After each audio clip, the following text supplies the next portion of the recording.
So ভাই লোক, আল্লু অর্জুনের পুষ্পা 2 ফাইনালি আমি দেখে নিয়েছি। আর মুভিটা যেহেতু অনেক অনেক অনেক হাইপ আছে, এই মুভিটা অ্যাকচুয়ালি পয়সা বসুল হলো নাকি কোথাও একটু খামতি রয়ে গেল, কোথাও একটু খুঁত রয়ে গেল, আজ এই ভিডিওতে সেটা নিয়ে কথা বলবো। রিভিউটা শুরু করার আগে আমি এটাই বলে দেবো যে তোমরা যদি পুষ্পা 2 দেখতে যাও, তোমাকে কিন্তু ডেফিনেটলি এই পুষ্পা 1টাও দেখে নিতে হবে। ইয়েস, কারণ তুমি যদি একটা সিকুয়েল মুভি দেখতে যাচ্ছ, তো তার আগে পুষ্পা যে ব্যাক স্টোরি সেটা তোমাকে ডেফিনেটলি ওয়াচ করতে হবে। কারণ তার ভেতর পুষ্পা কিভাবে একটা সাধারণ কর্মচারী থেকে এই লাল সিন্ডিকেটের মালিক কিভাবে হলো, সেইটার জার্নি সেই মুভিটা তুমি দেখতে পারবে। তোমাকে ডেফিনেটলি সেই মুভিটা দেখে তারপরে পুষ্পা 2টা দেখতে যেতে পারো, নাহলে তুমি অ্যাকচুয়াল এনজয়মেন্টটা পাবে না। তাহলে এবার প্রথমে মুভির স্টোরি কথাটা বলা যাক। তো মুভির ফার্স্ট হাফে পুরোপুরি পুষ্পার পাওয়ারটাকে দেখানো হবে। ইয়েস, মানে যেমন মুভির title Pushpa the rule, Pushpa 2 the rule. তো সেই অনুযায়ী পুরো ফার্স্ট হাফে পুষ্পার পাওয়ারটা দেখানো হবে। পুষ্পা চাইলে সেম বদলে দিতে পারে। পুষ্পা চাইলে একটা পুলিশ অফিসার তার লাইফ টাইমে যত টাকা ইনকাম করবে, সেই টাকাটা সে একদিনে তাকে দিয়ে দিতে পারে। পুষ্পা চাইলে ইন্টারন্যাশনাল মার্কেটিংয়ে ডাইরেক্ট ডিলিং করতে পারে। পুষ্পা চাইলে সবকিছু করতে পারে। যেহেতু লাল চন্দন ইন্ডাস্ট্রির সব থেকে বড় মাথা হচ্ছে পুষ্পা, তাই সবাই তার পকেটে আছে, বা বলা যেতে পারে হাতে মুঠোয় আছে, যে কারণে সে যা ইচ্ছে চায় তাই করতে পারে। আর এবার যদি মুভির সেকেন্ড হাফের কথা বলি, তাহলে সেখানে পুষ্পার পার্সোনাল লাইফটাকে বেশি এক্সপ্লোর করা হয়েছে। কারণ তোমরা জানো যে পুষ্পার খানদান নেই, তাই যে কারণে তাকে সবাই তার উপর হাসাহাসি করে। তো সেই জিনিসটাকে এই সেকেন্ড হাফে বেশি এক্সপ্লোর করা হয়েছে। কারণ তুমি যতই ঘরের খেয়ে বোনের মোষ খাও, দিনের শেষে তোমার ফ্যামিলি তোমার জন্য সবথেকে ইম্পর্টেন্ট জিনিস। আর যখন সেই ফ্যামিলির উপরই বিপদ এসে পড়ে, তখন পুষ্পাকে ফায়ার থেকে ওয়াইল্ড ফায়ার হয়ে যেতে হয়। এটাই হচ্ছে এই পুষ্পা 2 এর একটা মোটামুটি স্টোরি। আমি বেশি ডিপ যাব না, বাট এই পুরো মুভির ভেতরেই কিন্তু আমরা মুভির শুরুর দিকে দেশভক্তি দেখতে পাই, তারপর কমেডি দেখতে পাই, যেটা পুষ্পা শ্রীবল্লীর রোম্যান্সটাকে ঘিরেই সেই কমেডি সিকুয়েন্সটা চলতে থাকে। দেন তারপর আমরা কিছু লম্বা চড়া ডায়লগ দেখতে পাই, অ্যাকশন দেখতে পাই, আইটেম সং দেখতে পাই, এন্ড মুভিটা শেষে এসে কিছুটা ইমোশনালও করে দেয়।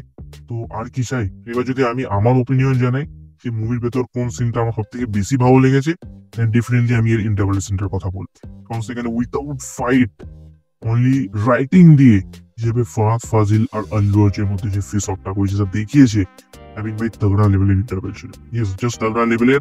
তার পাশাপাশি এই মুভির ক্লাইম্যাক্স, ইয়েস, যে ক্লাইম্যাক্সে গিয়ে যে ফাইটটা হবে, ফাইট না বলে যেটা তাণ্ডবই বলা দরকার। কারণ আল্লু অর্জুন জাস্ট তাণ্ডব করেছে ক্লাইম্যাক্সে, জাস্ট তাণ্ডব। আর মুভির শেষে গিয়ে যে ইমোশনাল টাচটা দেওয়া হয়েছে, সেটা পুরোপুরি ফিল হয়। ইয়েস, মানে একটা ছেলে তখনই কাঁদে যখন সে খুশি হয়। Yes, just like Hardik Pandya. মানে একটা ছেলে যতই দুঃখ পেয়ে যাক, তার মুখে সবসময় স্মাইল থাকে। ইয়েস, সে তখনই কেঁদে ফেলে যখন সে সেই দুঃখটা পেরিয়ে সুখের সন্ধান পায়। অ্যান্ড পুষ্পা 2 এর শেষে গিয়ে, একেবারে শেষে গিয়ে, আল্লু অর্জুন ঠিক তেমন টাইপের একটা পারফরমেন্স দিয়েছে, যেটা একেবারে হার্ট ছুঁয়ে যাওয়ার মতো। আর তার পাশাপাশি যদি মুভির ভাউদিয়ার কথা বলি, তাহলে ডেফিনেটলি এই মুভির ব্যাকগ্রাউন্ড মিউজিক, অ্যাকশনের পিছনে যে বিজিএম চলছিল, তার পাশাপাশি সুকুমার এই মুভির টাইটেলটাকে পুরোপুরি জাস্টিস করেছে। মানে পুষ্পা 2 দ্য রুল, এই যে রুল কথাটা, এটা পুরোপুরি জাস্টিস করেছে। মানে উনি প্রতিটা ডিপার্টমেন্টে একেবারে ডিপ ভাবে গিয়ে সেটা ডিসক্রাইব করেছেন, যেটা যে কারণে মুভিটা অ্যাকচুয়ালি অলমোস্ট 3.5 ঘন্টার মুভি হয়ে গেছে। আর এবার যদি এই মুভির নেগেটিভ দিকের কথা বলি, তাহলে আমি এর লেন্থের কথা বলবো। মানে যেটা অ্যাকচুয়ালি একটু লেন্থি ফিল হচ্ছিল। আমি বলবো না যে মুভিটা কোনো জায়গায় বোর ফিল করিয়েছে আমাকে, তেমন আমি একদমই বলবো না। এটাকে নেগেটিভ হিসেবে কনসিডার করা যায় না, বাট তারপর একটু লেন্থ ফিল হচ্ছিল, একটু হলেও ফিল হচ্ছিল হালকা হালকা, যে কারণে আমি এটাকে নেগেটিভ হিসেবে কনসিডার না করলেও আমার মনে হয়েছে যে একটু হলেও লেন্থ ফিল হয়েছে আমার। আর তার পাশাপাশি এই মুভির ভেতর একটু অ্যাকশনের কমই ছিল। ইয়েস, আমি এটা বলবো না যে অ্যাকশন একেবারে খারাপ ছিল। অ্যাকশন যতটুকু ছিল পুরো তগড়া লেভেলে ছিল, পয়সা বসুল ছিল।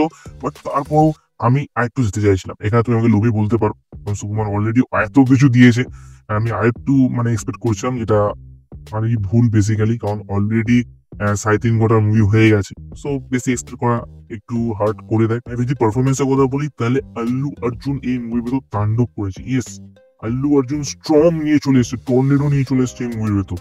আল্লু অর্জুনের প্রত্যেকটা সিকুয়েন্স, স্ক্রিন প্রেজেন্স গড লেভেলের ছিল। আর এই আইটেম সং, যেখানে কিসে যে আইটেম সংগুলো ছিল, তার ভেতর সিরিয়ার হটনেসও একেবারে কয়েক লেভেলের ছিল। আর তার পাশাপাশি রশ্মিকা মন্দানাও কিন্তু এই মুভির ভেতরে ইম্পর্টেন্ট রোল প্লে করছিল। তুমি যদি ফটো তোলার কথা না বলতে তাহলে তো মুভির ভেতরে এত কিছু হতোই না। তোমার একটা শুধুমাত্র ফটো তোলার জন্য মুভিটাই পুরো পাল্টে গেল। তোমরা মুভিটা দেখবে ডেফিনেটলি তোমরা বুঝতে পারো আমি কি বলতে চাইছি। এবার যদি ফাহাদ ফাজিলের পারফরমেন্সের কথা বলি তাহলে উনি ওনার ক্যারেক্টারটা খুব পারফেক্ট ভাবে প্লে করেছেন। মুভির শুরুতেই যে ওনাকে একটা বিল্ড আপ দিয়েছিল সুকুমার, যে ভকালটা ফিল করি যেটা অ্যাকচুয়ালি মজা দিয়ে দিচ্ছিল। বাট তারপরও কোথাও না কোথাও শেষের দিকে গিয়ে পুষ্পা থেকে একটু পিছিয়ে গেছিল আমাদের ভানুয়ার সিং শেখাওয়াত। বাট তারপরও উনি ওনার ক্যারেক্টারটা খুব দুর্দান্ত ভাবে প্লে করেছেন। সো পুষ্পা থিয়েটার এক্সপিরিয়েন্স করার মতোই মুভি। সো তুমি যাও গিয়ে ডেফিনেটলি গিয়ে পুষ্পা টুটা দেখো। যদি তুমি পুষ্পা ওয়ানটা দেখে থাকো তো এই মুভিটা মিস করার মতো নয়। এন্ড ডেফিনেটলি তুমি যদি আল্লু অর্জুনের ফ্যান হয়ে থাকো তো মুভিটা ভাই তোমার পুরোপুরি পয়সা বসুল করে দেবে সব দিক থেকে। বাকি আমি এই মুভিটা দেবো 5 সাড়ে 4 স্টার, কারণ মুভিটা ডিজার্ভ করে। বাকি আমি কথা বলেছি খাদান নিয়ে, ইয়েস দেবদা খাদান নিয়ে কথা বলছি। তুমি যাও এই সিরিজটাকে চেক আউট করতে পারো। তোর সাথে আবার ঠিক সেই বেরোতে। So by.